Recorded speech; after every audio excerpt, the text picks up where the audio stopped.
Let's think of it this way.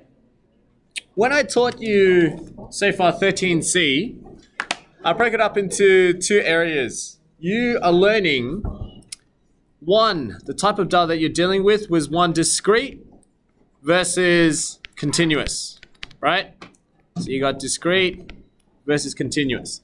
And what I've taught you so far are a couple of things in discrete that I said can be applied to every other chapters that you're going to learn, because the third one is called sampling distribution. Which if you did a bit of SPECS, you would have done a bit of sampling already, maybe from last year. But in discrete, one of the few things I taught yesterday, we talked about E of X, var of X, SD of X, right? What was E of X and V of X or SD of X? What do they all mean right now, Jason? E of X is the mean. E of X is the mean? Var X is the spread of the distribution. Good. It's the spread of the distribution. And the standard distribution, or SD. Standard deviation. It's sort of like the gap between how wide the gap is between a bit like falls between so. It's the average error. It's pretty much the error, the predicted error in your calculations. So in your variance is the spread, but you can only know spread based on a prediction. So you have to have a prediction, how far away is your spread from it. The error, which means the spread, how far is the spread is calculating, is what the standard deviation is calculating, is how far it is. So the smaller the variance, which means the smaller the spread, means the less the standard deviation would be. Which makes sense, because whatever the variance is, if it's smaller, then square root of a very small number becomes a very small error. Very small error means it's predictable. If it's predictable, then, well, that's fantastic. That means whatever you're trying to do, the chances of it occurring is much easier to predict, which means there's a higher chance of it happening. So that's pretty much what the weather, when they're doing 80% chance of it raining today, they're relying on that sort of kind of planning or data or analysis. Okay? Now, in discrete and continuous, you'll be learning, that's how it's separated into its chapters. In discrete, you are learning an example of a discrete problem. Okay? When will you be able to, and because discrete is something countable, an example of a countable problem where it happens to fill out these particular criteria, we call that, actually we shouldn't say it's called binomial. Sorry, let me fix that sentence. Binomial distribution is a discrete random variable. It is still measuring the expected variance of standard deviation, but it's a particular type of discrete. Okay, it's kind of like a way to describe it is like relation. So a function is a relation, but a function is a very specific type of relation. Relation is everything. A relation is like coordinates, an x and a y, it's relationship between those two, but it can have coordinates in any way. But a function is a relation only specifically when you only have unique y values. Now it's the same thing with discrete. Discrete is all your particular data that you can have. Roll a dice is 1, 2, 3, 4, 5, 6, right? Flip a coin, heads, tails, right? But then when you happen to have a discrete data where it falls under any of the description that makes it a binomial, then we now call that binomial. But otherwise it is a discrete. It's an umbrella under discrete. Does that make sense of what I'm trying to say there? Okay, so the question is, and this is why it's important, is because if you can understand what the requirements are for a binomial, then you know when you have a binomial. If you know when you have a binomial, then working out the expected variance and standard deviation will make more sense when you use these formulas. If you don't know when to use it, that's where the problem comes in. You don't know how to simplify the problem, how do you make it easier for sales to solve it. That's why binomial that's why it's important to know what binomial is, when you can use it. Okay? But essentially, you're learning an example of the discrete. And then when you get to continuous, chapter 15, you're doing the same thing, learning what continuous is. Then you do an example of continuous, which we call the normal distribution. And it'll be the same thing, only when it fits a certain criteria, then we call it normal. We say normal distribution is under the umbrella of continuous, and we'll learn a chapter on that.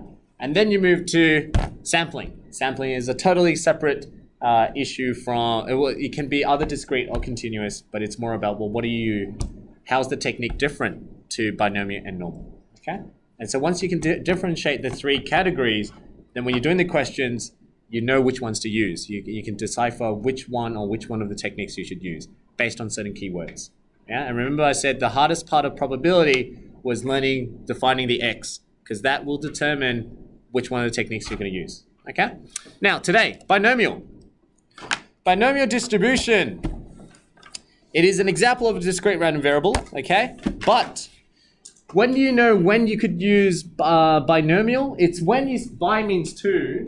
It's when you specifically have two outcomes. Bi, two. So let's take an example, something that you can relate with. If you roll a dice, how many options do you have when you roll a dice?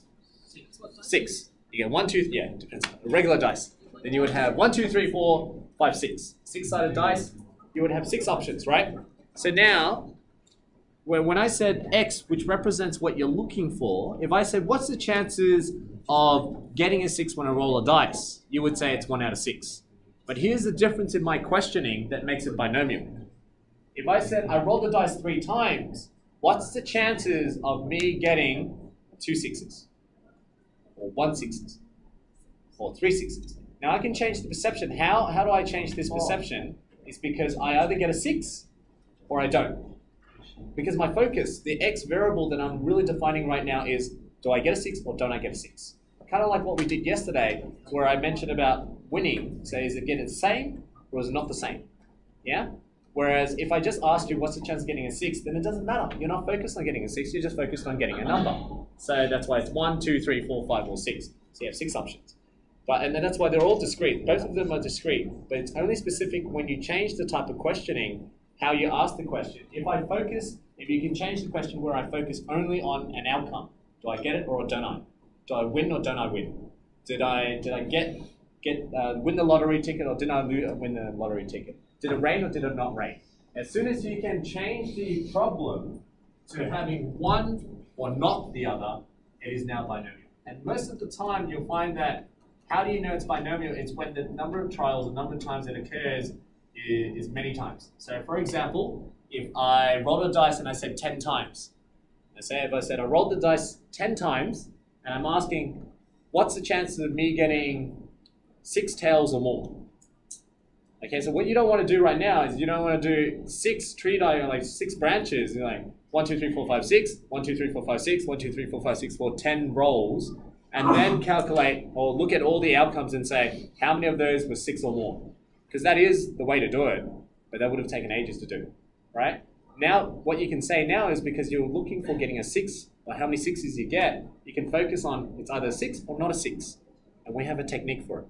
We can now simplify a massive tree diagram down to like a very short technique using combinations you learned from specialists last year, okay?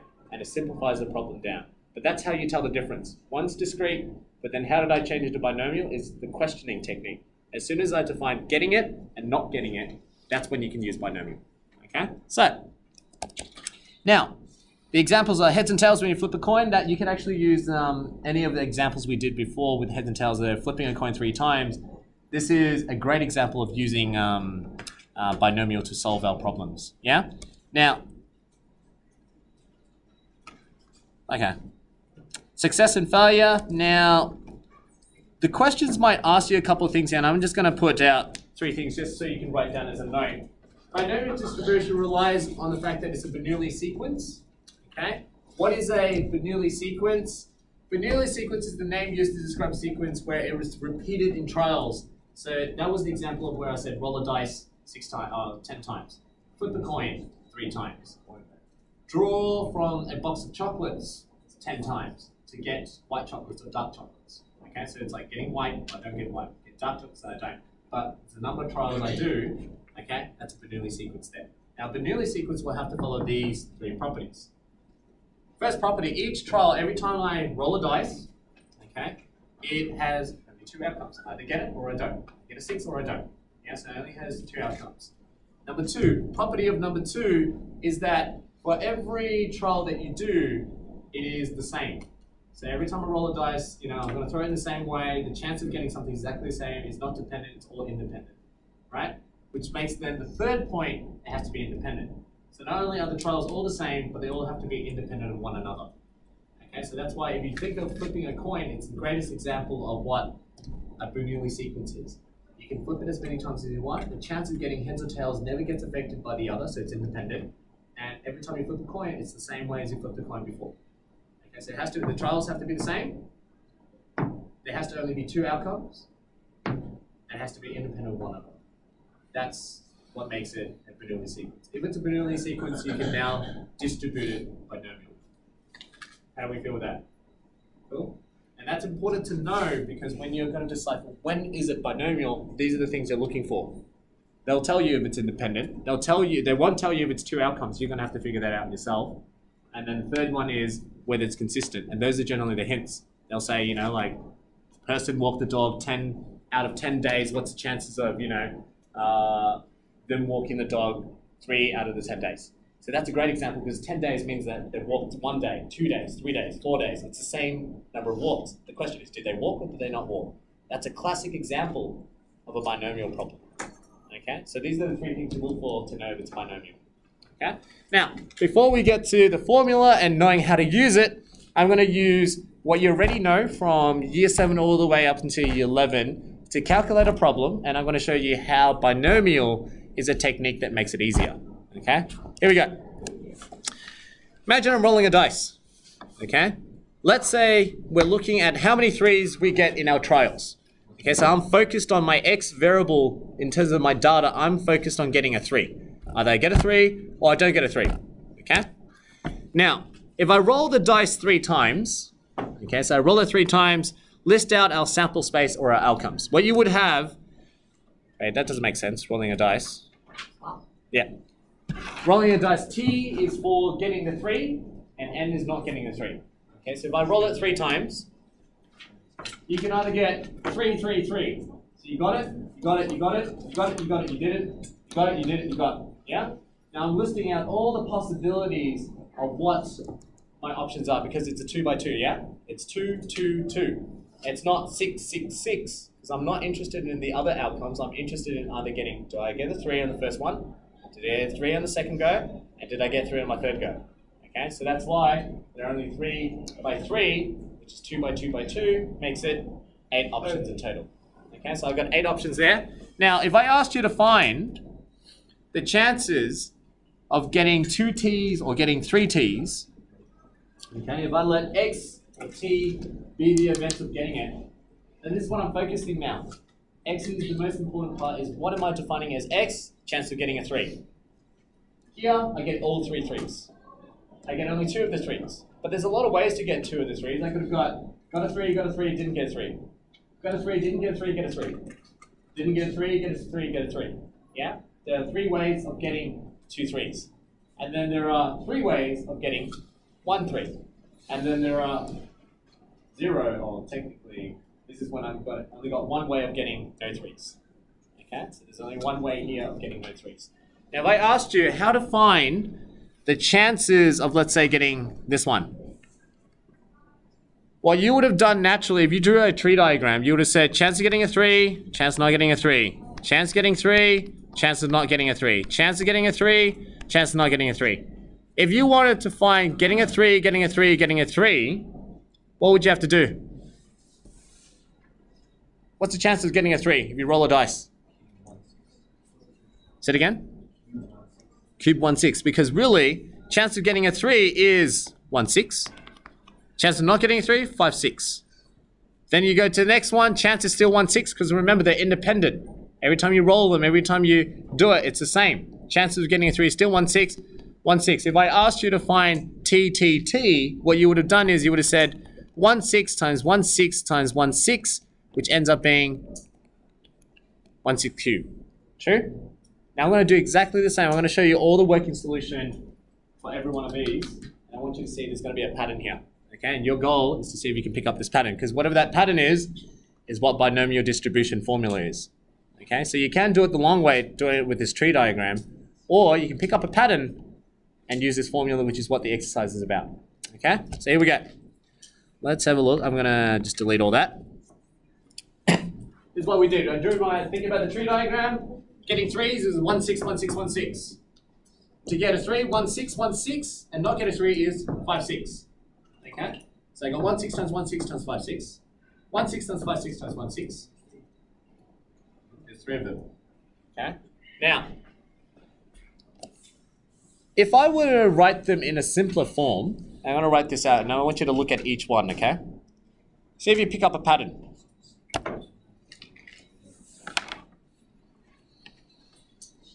When I got 0, 0, 3 is on 1, 5, 6 cubed. Yeah.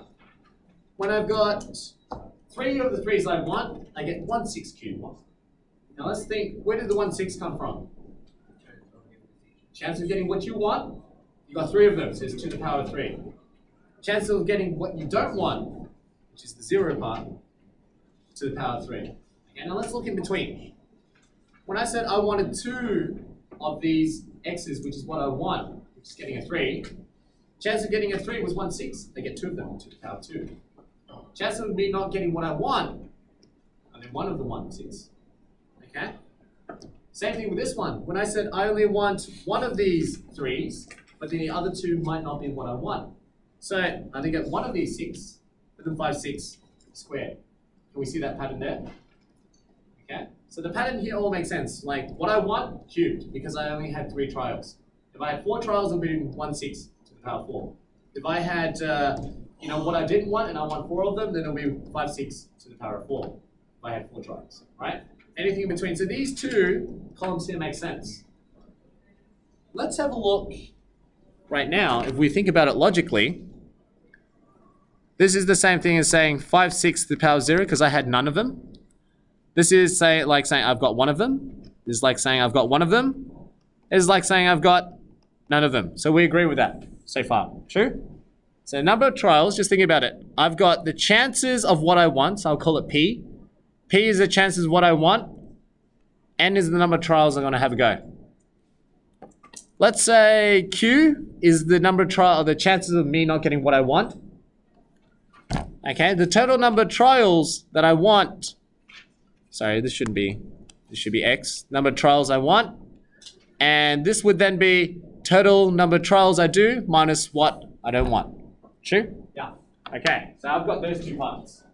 This makes sense. 1, 6, if I want 2 of them, okay, then I get 2 of them, but then the total minus 2 will give me the leftover for what I don't want. Okay, so this makes sense, which is described here. The one that I don't have described yet is the 1, the 3, the 3, the 1. Okay, because right now the coefficients of these are 1, 3, 3, and 1. The question is, where do they all get it from? So right here I've got 3. Where'd that 3 come from? Can anyone describe to me where that 3 come from? Yeah. 3 different outcomes.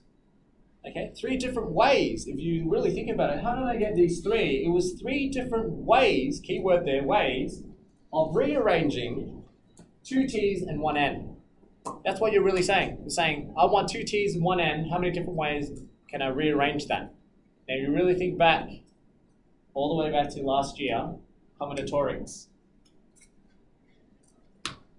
This is really just combinations.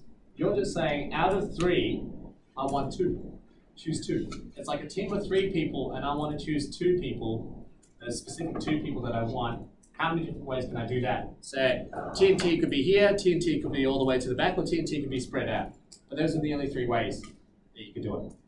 Okay? This is combinatorics where it's combinations.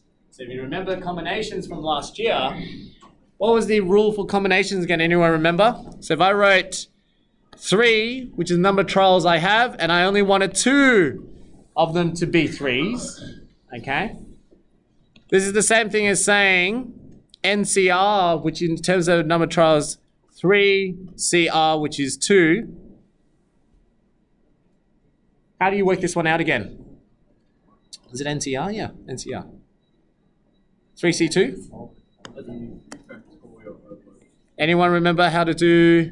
It was n factorial divided by x factorial, and then like n minus x. Oh wait, no, it's like x factorial times n minus x factorial. Very good. This is what you guys learnt from last year. Oh, Yeah? By r factorial. Now, this is where, which I'll show you, all they're doing there is, do you notice a pattern? This is from your combinatorics. Number of combinations, NCR. Number of trials, combination, the number of R that you want. Okay, so if I had 4 people in the team, combination 2 people I want. Okay, so I want to know how many different ways can I organize 2 people if I had 4 in total. Now this is what we are adding in, and that's why last year you had to learn combinatorics. It's only 4 methods, but you only need to know combinations, which is here. Okay, so it only comes into this value here, because really, why was it 1 here? Out of 3 trials, you're really doing this. You're saying, I want how many? I've got 3 trials. How many of those 3s I want? I want 3. So logically, if I have 3 items, like, just think of it as 1, 2, and 3, how many different ways can I choose 3? Oh, just 1. There's only one way of me collecting all 3. Just one way. There's no other way. True? That's the only one way. Whereas if I had 3 options and I said, how many different ways can I choose 1? I can choose this one, that's 1 way. I can choose this one, that's 2 ways. I can choose this one, that's 3 ways. That's why it makes sense. Out of 3 options, if I'm only choosing 1, 3 choose 1, I have 3 options. That's why here, out of 3 options, if I only want 1, 3, how many options were there? 1, 2, 3. That makes sense. Because if you only got 3 things to choose from, you only get to choose 1. How many ways can I choose it? And if you think about, if I only had 3 things, how many ways can I choose 2 things? See, I can choose these 2. That's 1 way. 2 ways. And then finally, 3 ways. There's no other ways I can choose that. Last one. Why is 3 choose 0 equal to 1? It makes sense. I have 3 options here. How many ways can I not choose any of them? 1. I just don't choose them. I just walk away. That's my 1 way. That's the only 1 way I don't choose 3 items. Whereas the first one was, if I had 3 items, how many ways can I choose? If I want to choose 3 items, how many ways can I do that? Well, yeah, I'll pick all 3. There we go. That's my 1 way. There's only 1 way of doing that. Okay, so that's what it means when you do 3 choose 1. There are 3 ways. Whereas 3 choose 3, there's only 1 way to do it. And if you do 3 choose none, there's only 1 way not to choose them. There's no other way. Just don't choose them and walk away. Okay? Yeah. So, after having said all that, what I'm trying to tell you is, if the pattern was based on the combinations, which tells you this number, that's combinations, this is the chances of getting what you want. How many of them do you want? Chances what you don't want, and how many of them you don't want. You can actually model this and write this formula like this. And I want you to copy this one up here. This is now called the binomial formula. Chances of getting what you want, how many of them do you want? So if x represents getting a 3, little x is, let's say, 1. I only want to get 1 3, then it's out of 3 trials. I only choose 1 3 that I want. Chances of getting what I want was 1 6. I only get 1 of them. Chances of getting what I don't want, 1 minus the chance of getting what I want. Yeah? To the power of how many of them do I not want? And that's what I'm representing in each one here. 3 choose 3. Okay, so out of 3 trials, I want all 3 of them. How many different ways can I choose that? Chances of getting what I want, chance of getting a 3. How many of them do I want? I want 3 of them. Chance of getting what I don't want, 5, 6. How many of them do I have? 0. That right there, I've just summarized exactly what we've done over here. And this is nice because now I can change a lot of things. So right now, when we did this, we did a tree diagram. And that took a bit of time to do. You drew the tree diagram. But if I asked you now, if I rolled the dice 10 times, what's the chances of me getting 3 3s? Okay. What you'll be doing is you can easily calculate this now. You can say 10 choose 3, 1 6 to the power of 3, 5 6 to the power of 7. I figure it out. That was the quickest way to do it. Instead of actually doing, see, instead of sitting back and going, okay, I want, how many 3s do I want? I wanted 3 of them, and I've got 10 trials. So you would have been stuck up until this step, you don't know how many different ways there are. How many combinations, like out of 10 trials, how many different ways can you rearrange where you have 3 threes and 7 non-threes?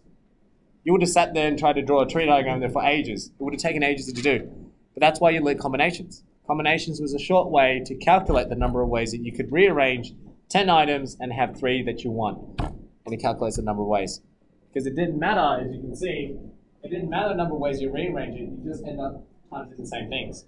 It's 216 by 156, 216 by 156, 216 by 156. Okay? That's what binomial is.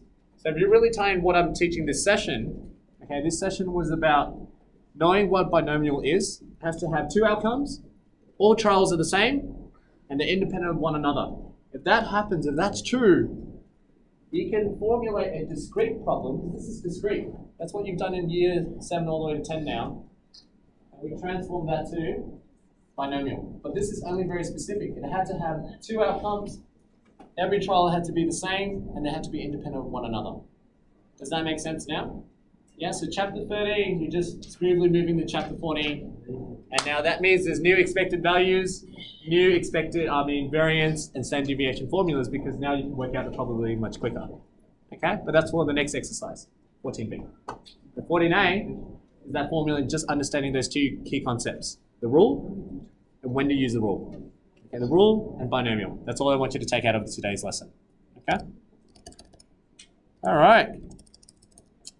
And we'll talk about a calculator next session. But if you like, Let's go. VCAT 2007 exam 1. Because you already know it's binomial because I put it here. But let's say if you didn't know, I want you to read the question and then decipher where in the question did they give you a clue that it is binomial. Oh, sorry. Coffee, not coffee. Yeah. Is either you get coffee or you don't get coffee. Okay, so it is known that 50% of customers who enter a restaurant order a cup of coffee. Okay, and then you got to read the next question or next part of the sentence to determine, is this going to be binomial or not? Because cup of coffee, you can count that. You order 1 or you order 2 or you order 3. So you already know it's discrete. If 4 customers enter the restaurant, what is the probability that more than 2 of the customers order coffee? Okay, now you don't actually have to use, binomial, but this you can calculate with or without it. But here we go. It says, assume that what any customer's order is independent. Again, another key word. That's how you know Bernoulli sequence would have to have 2 outcomes. They're independent of one another, and that every trial is the same. And in our case, our trial is the number of people or customers walking in. Customer walking 1, customer number 2 walking in, 3 and 4. They all order coffee. They either get 1 or they don't. They might not order coffee. Okay? But have a go with this one. You want more than 2.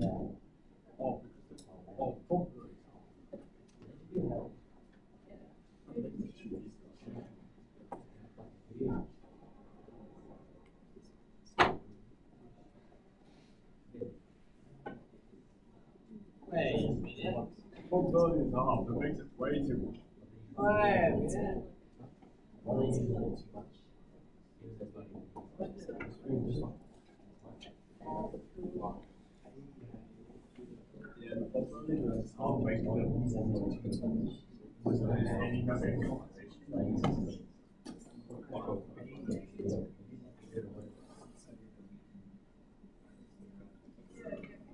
Because it's like, and it's like P half X times 1 minus P. So it's both ends up being more than 2. More than 2.